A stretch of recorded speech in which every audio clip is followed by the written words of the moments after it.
Welcome to Legendary Motivation Channel. Join us as we listen to some of Neville Goddard's greatest lectures, books, and radio talks, which might have never been recorded or released on the internet before until now.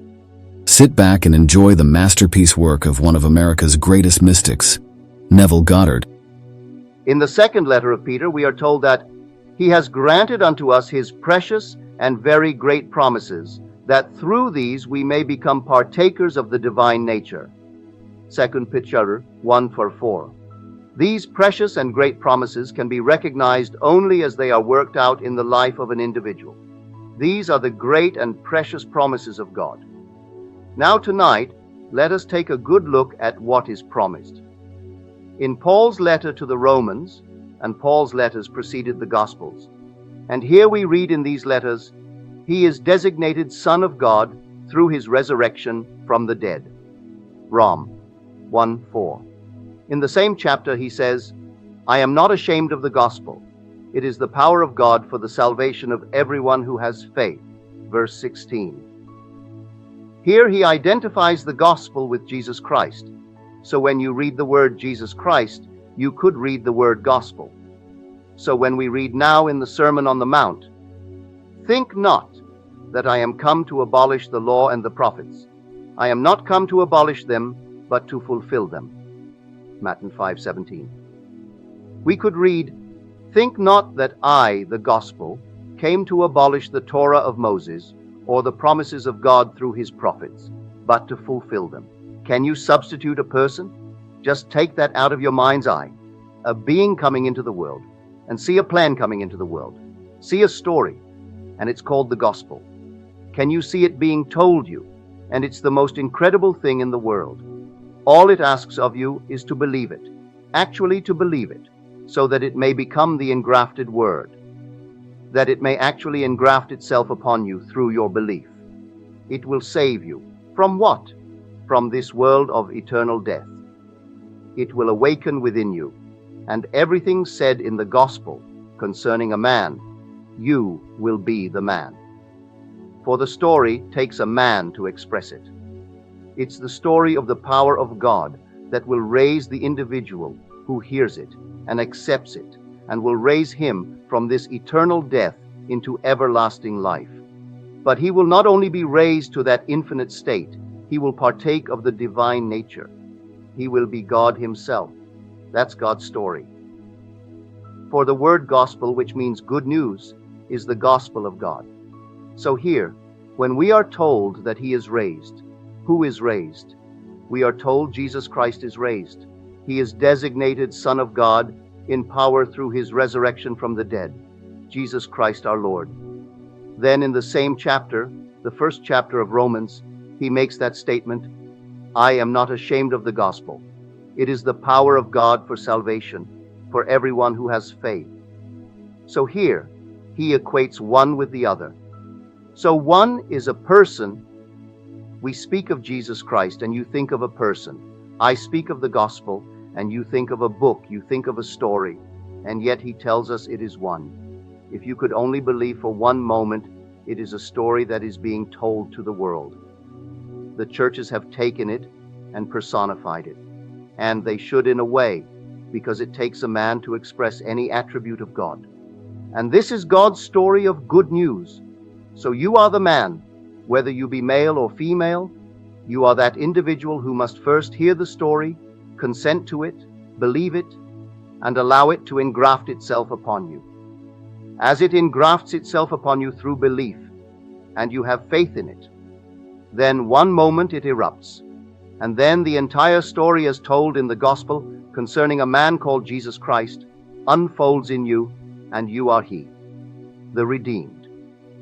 But now you are power. You are a creative power, one with the divine nature, no longer moving from side to side as we are in this world, not knowing what it's all about. When it happens to you, this is what you do.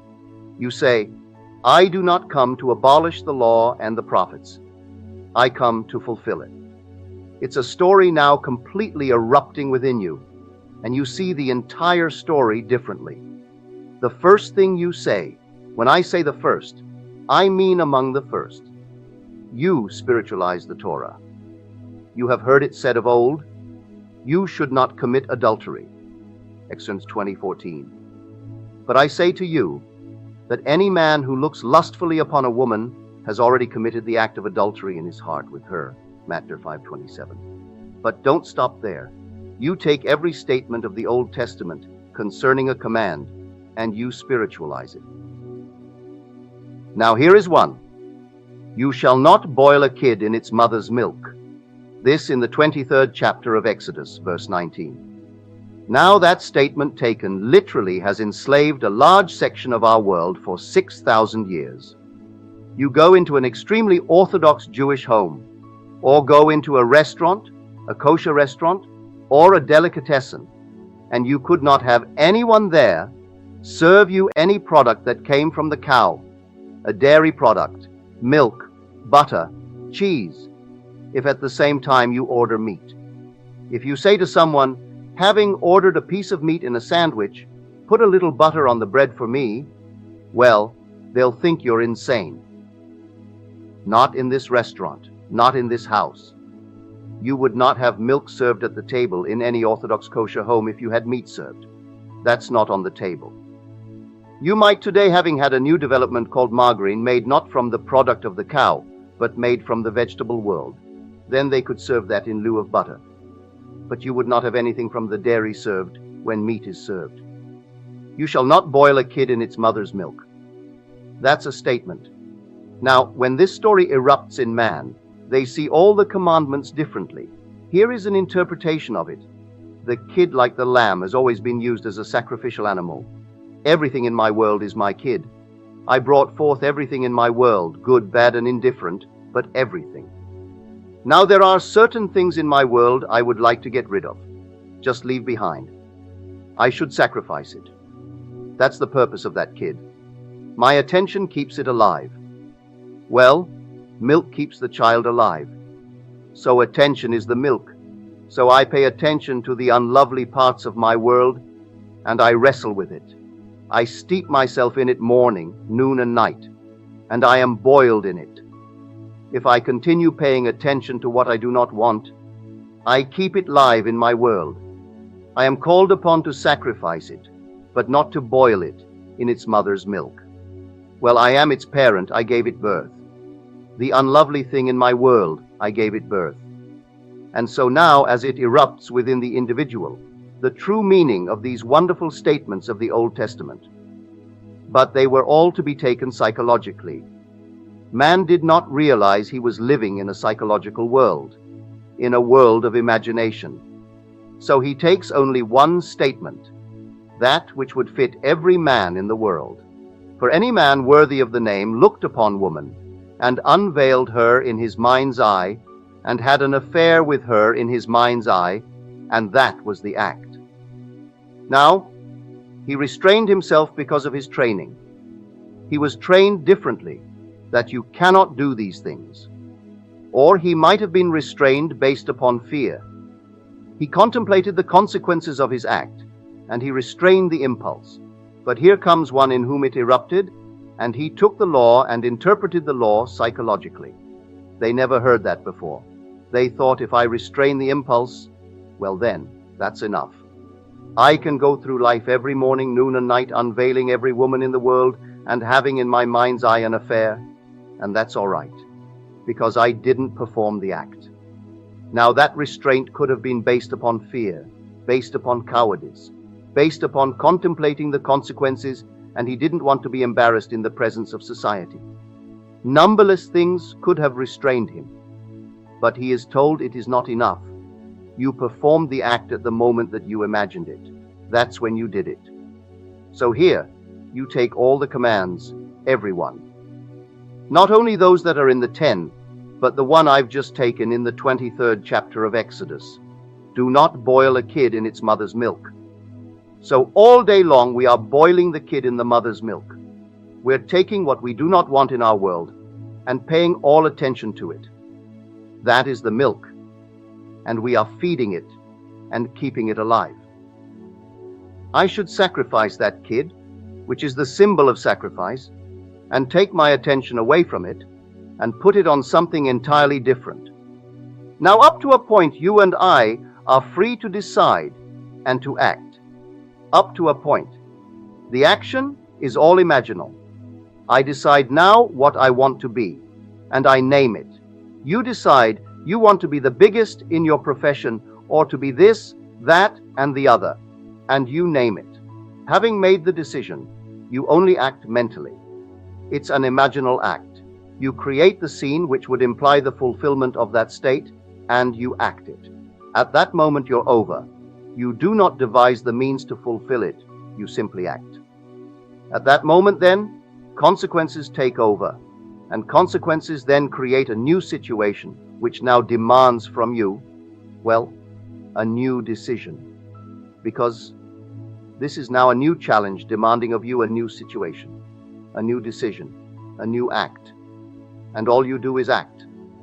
If you are honest with yourself, you will know after you have acted, although you do play certain parts in the unfolding drama, that you didn't do a thing about devising the means.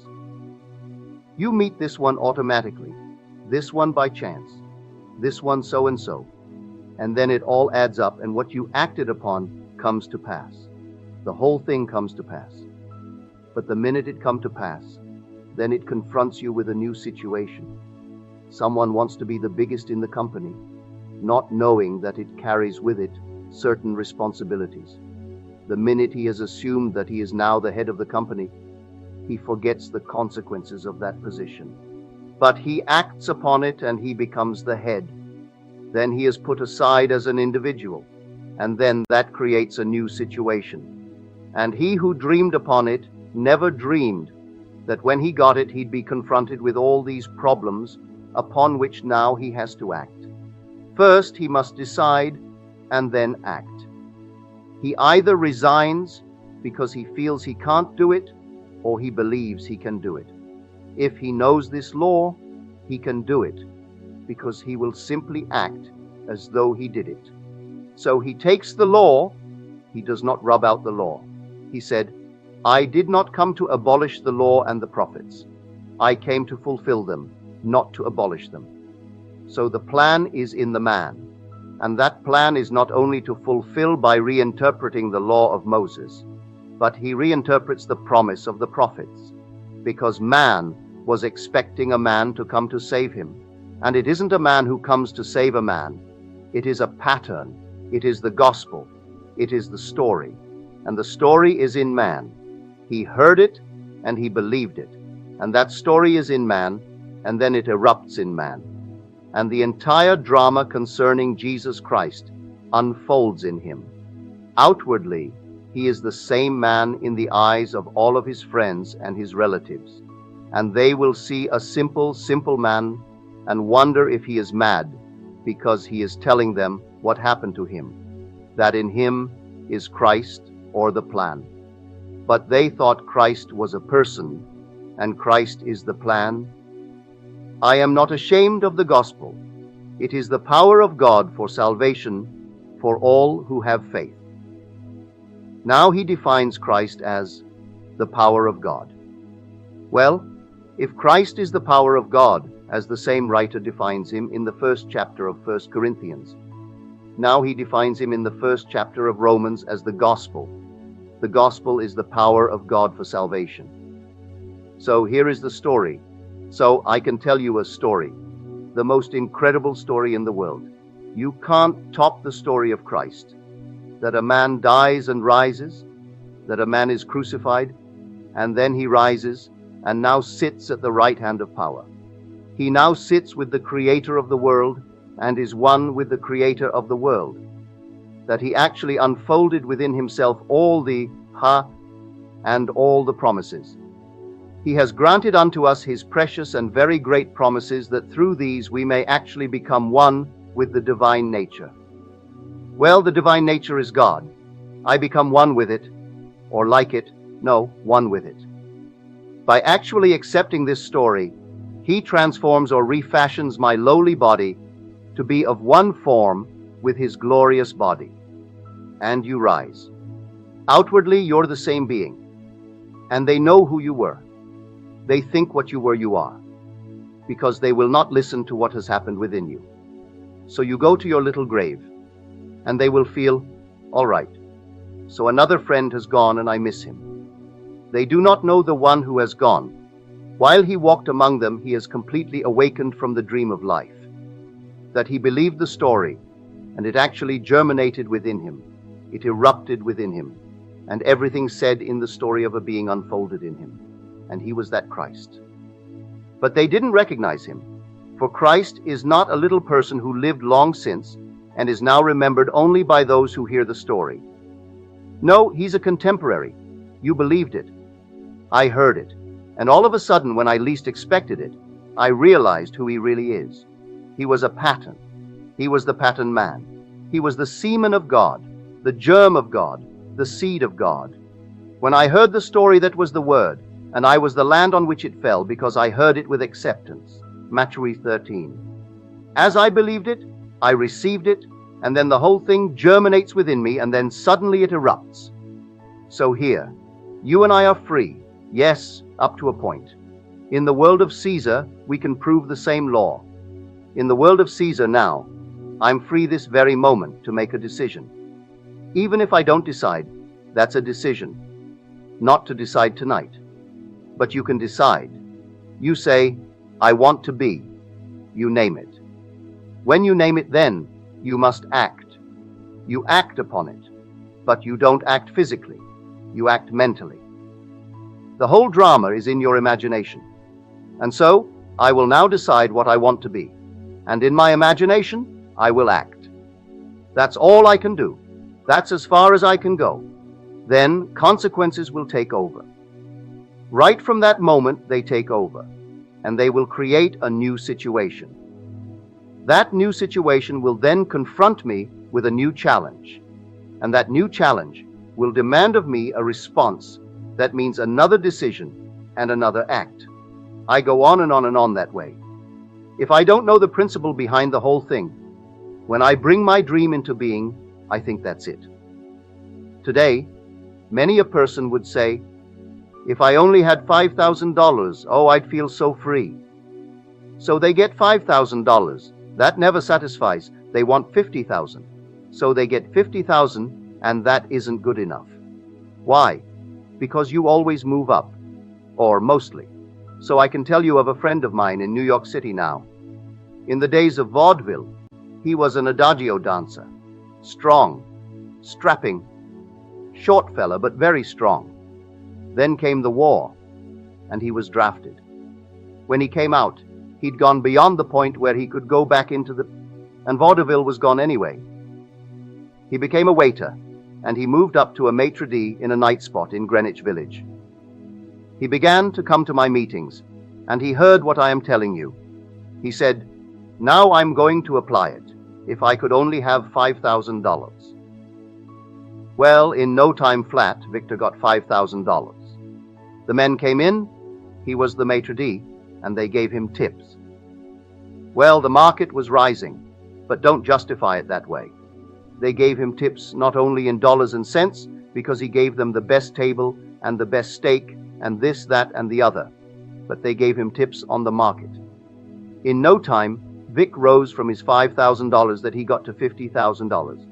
And finally, Vic made $100,000. He wasn't satisfied.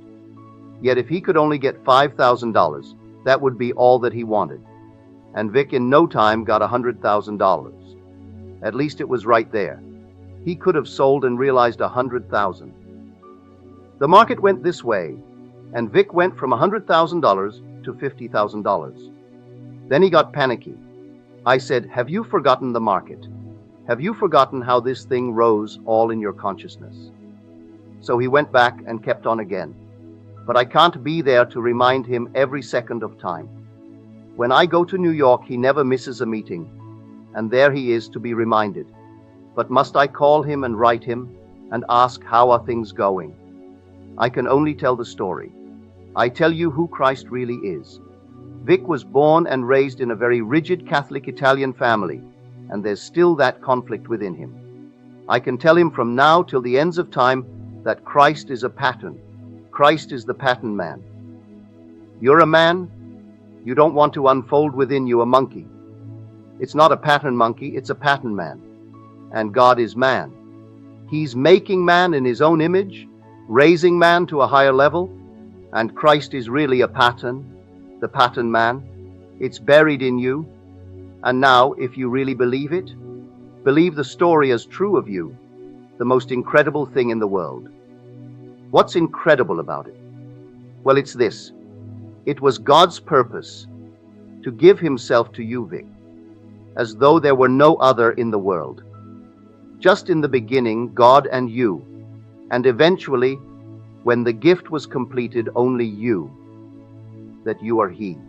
So whatever he was prior to his decision to give himself to you, because he loves you, you must be when he completes the act of giving himself to you. Now listen to this, Vic. O righteous Father, the world has not known thee, but I have known thee, and these believe that thou hast sent me. I have made known unto them thy name, and I will continue to make it known, that the love with which thou lovest me may be in them, and I in them. John 17:25-26. That is the story. Now, what was the name he revealed? He revealed the name as Father. He said, O righteous Father. He addressed him as Father. Now I have made known unto them thy name, and I will make it known, that the love. And this is so true when John wrote these words, that the love with which thou lovest me. For I stood in the presence of infinite love, and he embraced me, and incorporated me into his body, so that we may be one. Then, because I am in you, and if they become one with you, then I am in them. These are the last two verses of the 17th chapter of John, the most glorious chapter when you read this wonderful prayer. So Vic, believe that this is the Christ. The Christ is a pattern, it is a play, and one day you'll be cast in the central role, the role of Christ. Well, he almost wanted to cross himself, because he was standing in the presence of something that was blaspheming at the moment, and yet he loves me. But these are shocks that come to man. You're raised this way. If I told an Orthodox Jew tonight that when you refuse to take a little milk when you want milk because you are eating a piece of meat, that is simply an outer concept of the law, and the Lord judges not from the outer, but only from the inner. 1 Samuel 16:7. That which goes into the belly does not defile. What proceeds out of the heart defiles. That I know, and I am persuaded that there is nothing unclean in itself, but to anyone to whom a thing is unclean, to him it is unclean. Mark 7:18, Rom 14:14. Tonight, if I took these things literally, there would be few things that I really loved that I could eat. I couldn't take any shellfish, no shellfish, if I took these things literally. I could never again have bouillabaisse. I could never have a clam chowder. But no shellfish or any fish without a scale like an eel. Well, that goes into a bouillabaisse. An oyster, I love an oyster. I love crab. I love lobster. These things are not allowed because they're all taken literally. But you can take all the commandments of Scripture, and if you spiritualize them, as we did this night, concerning the boiling of the kid in its mother's milk, you see an entirely different concept. But it took the eruption in man of that pattern to really understand what the prophets said, because they themselves did not understand the prophecy. As told us again in the works of Peter, that those who prophesied of the coming, they inquired about it, but they were told that it was not for their time, but for us, that we came into the time to understand after the first eruption took place. So he erupted in one. Who? He. The pattern erupted in a second, a third, a fourth, and now it is taking place in the whole vast world. May everyone here, in the not distant future, have that pattern erupt within you. For the precious things of God, as you're told, he's granted unto us his precious and his very wonderful gifts to us, his promises. But I tell you, these precious and these very, very great promises cannot really be known until they're actually experienced, until they act themselves out in the life of the individual person. When it happens in him, he knows there is no other Christ. There never was another Christ, that Christ is the gospel. I am not ashamed of the gospel. It is the power of God for salvation. The gospel is the power. And you just said Christ was the power? And when I heard the word Christ being trained and raised in a Christian home, I always thought of a person. So you say Christ is the power of God, and now you tell me, the same writer, that the gospel is the power of God? You mean that Christ is the gospel? And he would say to me, yes, Christ is the gospel. That is the Christ. It's the story. It's the pattern. It's the plan of salvation. And so the whole thing is contained within me if I heard it believing it. I must first hear it, and when I hear it, do I believe it? Have I completely accepted it? If I have accepted it, well then, he is within me. In the normal time of germination, it will erupt, and everything said of him in the Gospels happens in me, and I am cast in the central role. I am the star, the central actor. The whole thing is unfolding within me as my very being. But on the level of Caesar, know this much. You can decide tonight, and having made your decision, you act. Having acted, you lose control at the very moment of acting, because circumstances will take over. They will take over, and having taken over, they're going to create a new situation. That new situation will now confront you with a new challenge, and that challenge demands of you another decision and another act. So, you want to be the biggest businessman in the world, or the biggest businessman in your community, and so you imagine that you are, and you act as though you were. You see friends seeing you as they would see you if you were. And then things happen. Out of the nowhere, people come with money. They do not know what to do with it. They do not have the talent or the desire to invest it. So they seek you out because they have confidence in you. You use their money, and you become exactly what you have imagined that you are. But that's not the end. More problems, more decisions. The minute you become that big, then you can't rest on your laurels. It means more and more decisions, and more acts. But if you think you can rest, down you go. For this is life. So in the world of Caesar, we can be anything we want. We first decide, and then we act in imagination. And then that's the end as circumstances take over. My brother Victor dreamed of being the biggest in the island. Well, he is the biggest, individually, but what headaches he has had since the beginning of his dream, none of his brothers know.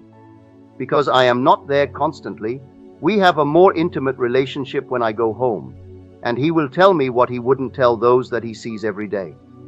First of all, he trusts them and loves them as brothers, but he can't trust them in business because he feels they know nothing. As far as he is concerned, if he actually voiced his opinion, I won't fire you from your very expensive jobs because you're my brothers, but I could replace you tomorrow with a far greater brain.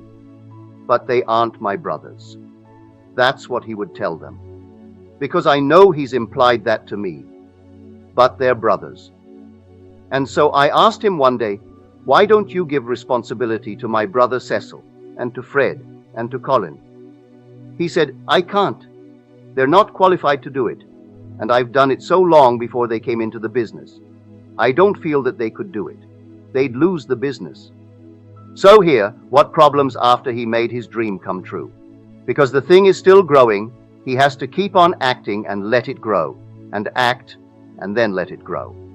But when circumstances take over, what nights he hasn't slept. A goodbye, you get a cable from Australia, a ship is leaving, and it's refrigerated. But you can't get a refrigerated ship every day of life. There were so few many years ago, just one in hundreds. Well, coming that distance, you couldn't bring butter or meat unless you had a ship that was refrigerated. Well, suddenly in 24 hours he has to cable. If you can use 50 tons of butter or 50 tons of lamb, we have a buy. A fraction of a penny is the buy. A penny would be a fantastic buy, but say a half a penny in buying 50 tons. But they draw against you before the ship leaves the harbor of Australia, and it comes thousands of miles across the Pacific, through the canal, into the Caribbean, here, thousands of miles, and therefore almost a month in coming. Well, they have your money before the ship leaves. Now where to move for $250,000 overnight, because it has to be paid out before the ship moves. He knows that when it arrives, he will unload it at a great profit.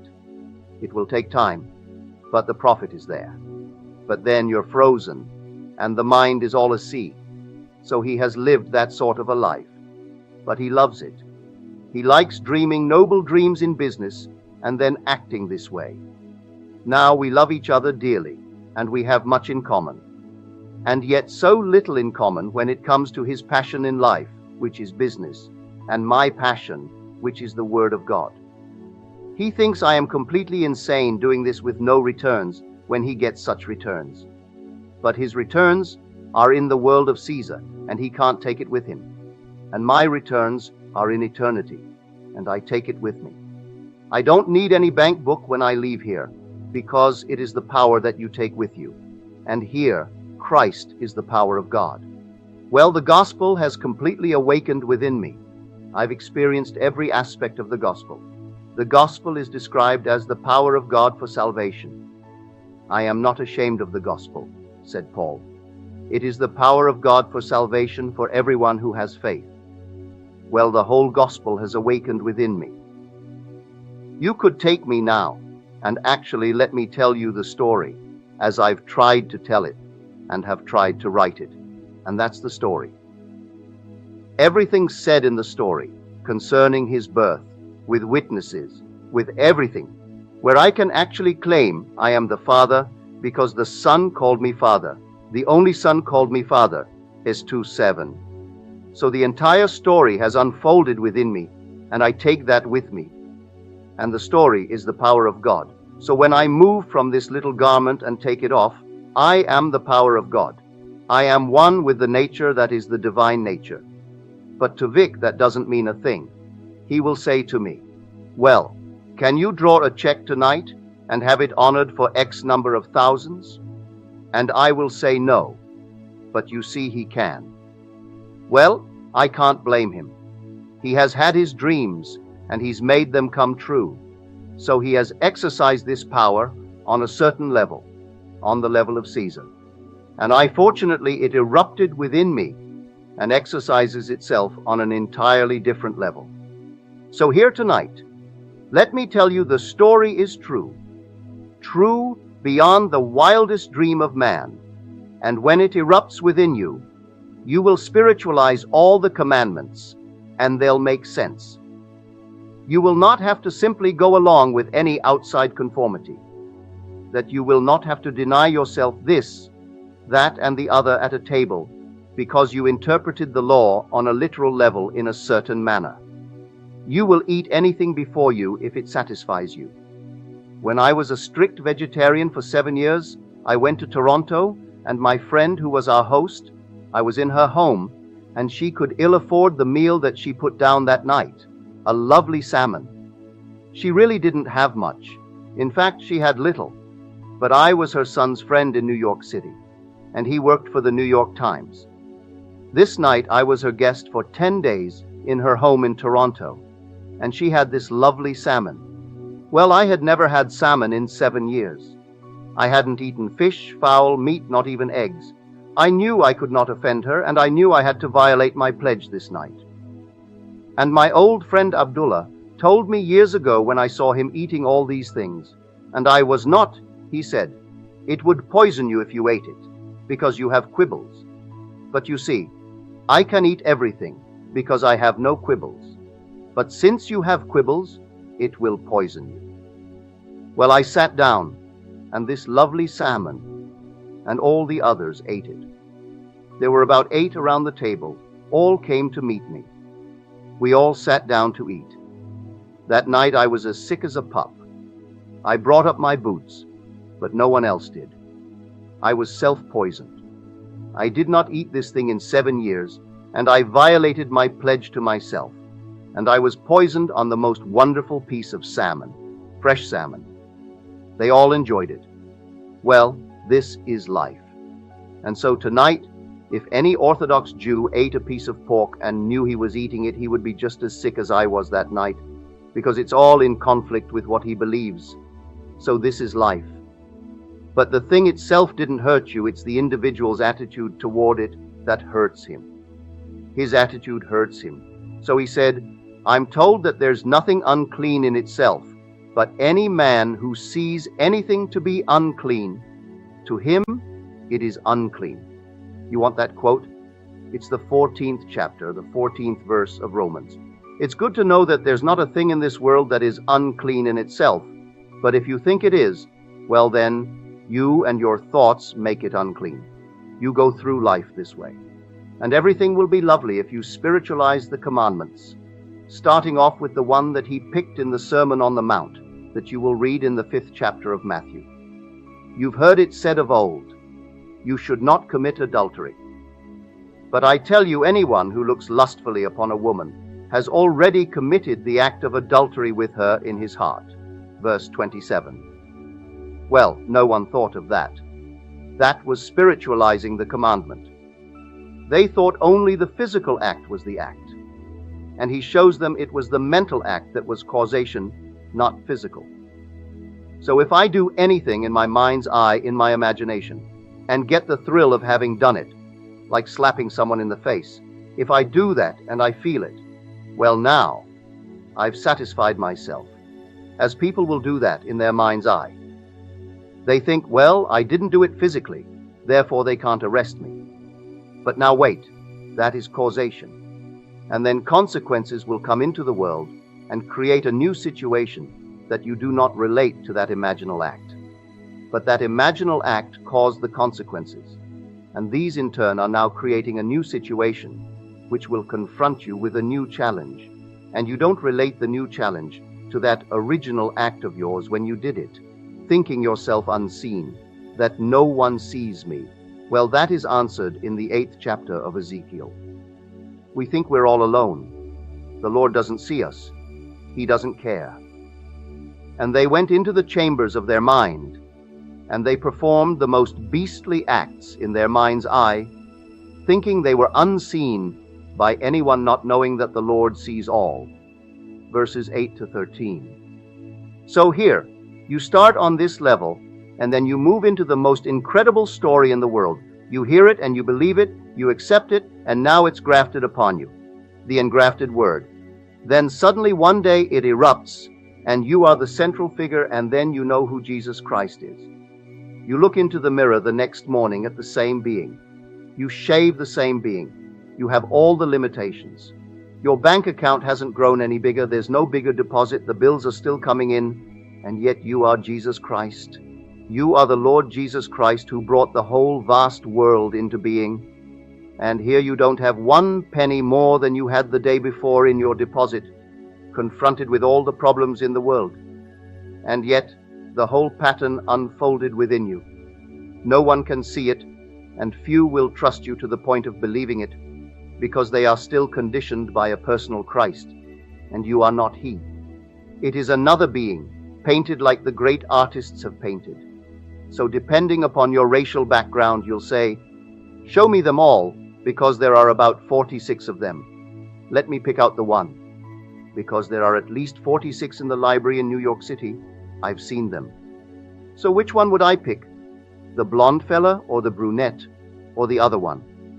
Because all of these are supposed to be authentic pictures of Jesus Christ. But certainly you are not among them. And so, because you are not among them, don't give me that. I'll pick one of these and hang him on the wall and still have an external Christ and know nothing of the true Christ that is buried within man as a pattern.